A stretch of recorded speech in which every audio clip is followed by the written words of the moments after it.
संत गाडगेबाबा अमरावती विद्यापीठ संलग्न Pravin Khodke memorial trust द्वारा संचालित विनायक विज्ञान महाविद्यालय नांदगाव खंडेश्वर येथे राष्ट्रीय सेवा योजना, शारीरिक शिक्षण विभाग, राष्ट्रीय छात्र सेना आणि ग्रामीण रुग्णालय नांदगाव खंडेश्वर यांच्या संयुक्त विद्यमाने विद्यार्थ्यांकरिता कोविड-19 लसीकरण शिबिराचे आयोजन करण्यात आले होते।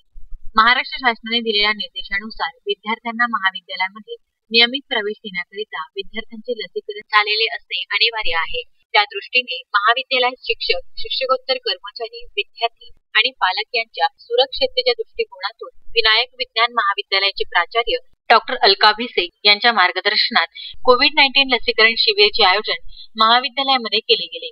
शिबिराच्या उद्घाटन प्रसंगी बोलताना संस्थेचे उपाध्यक्ष तथा IQAC समन्वयक डॉक्टर सुचिता खोडके यांनी सांगितले की कोविड-19च्या संघर्ष काळामध्ये महाविद्यालयाने वेळोवेळी जनजागृती उपक्रम राबविले। याच पार्श्वभूमीवर महाविद्यालयात लसीकरण शिबिराचे आयोजन करून विद्यार्थ्यांना सुरक्षा कवच प्रदान करण्याचा प्रयत्न आम्ही करीत आहोत। यामुळे कोविड-19च्या नियमांचे पालन करून विद्यार्थी नियमित महाविद्यालयात हजर राहू शकतील। लसीकरण शिबिराकरिता नांदगाव खंडेश्वर ग्रामीण रुग्णालयाचे RE मेश्राम, आरोग्य सहाय्यक SD बारपते, आरोग्य सेवक प्रणाली नांदेश्वर, परिचारिका भूषण भोयर, व्हेरिफायर हे उपस्थित होते। तसेच महाविद्यालयाचे प्राध्यापक Nishant Jaiswal, doctor Kavita Kakade, doctor Shyam Davade, doctor Prashant Kharat, doctor Dashrath Kale आणि सर्व प्राध्यापक व शिक्षकोत्तर कर्मचारी यांनी शिबिराच्या यशस्वीतेकरिता प्रयत्न केले। आजच आपल्या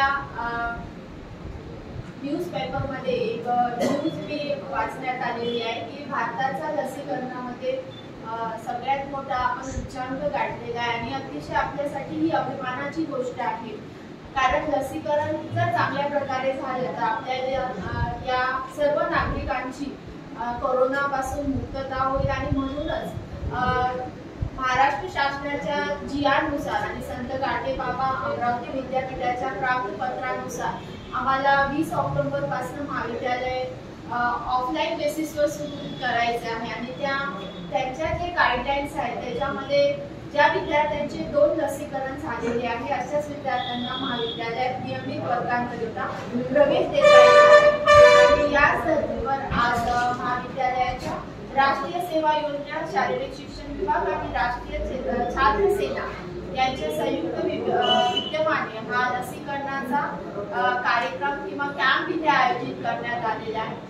ज्या विद्यार्थ्यांची कोणतेच इथे लसीकरण झालेले नाहीये अशा विद्यार्थ्यांशी संपर्क साधून त्यांचे आज लसीकरण इथे होणार आहे आणि जेणेकरून महाविद्यालयाचं 100% लसीकरण लवकरात लवकर व्हावे असा आयोजकांच्या वतीने हा मानस आहे आणि हा मानस आम्ही लवकरच पूर्ण करू असा आम्हाला विश्वास आहे। पुनश्च सर्व विद्यार्थ्यांना विनंती आहे की ज्यांचं इथे लसीकरण झालेलं नाहीये अशांनी या कॅम्प मध्ये सहभागी होऊन आपलं लसीकरण करून घ्यावे। मी महाविद्यालयाच्या वतीने पुनश्च कर्मचाऱ्यांचे आणि आरोग्य विभाग अधिकारी जे आहेत त्यांचे महाविद्यालयाच्या वतीने आभार मानते आणि माझ्या शब्दांना विराम। Pradeep Raghute, Vidarbha news, NS।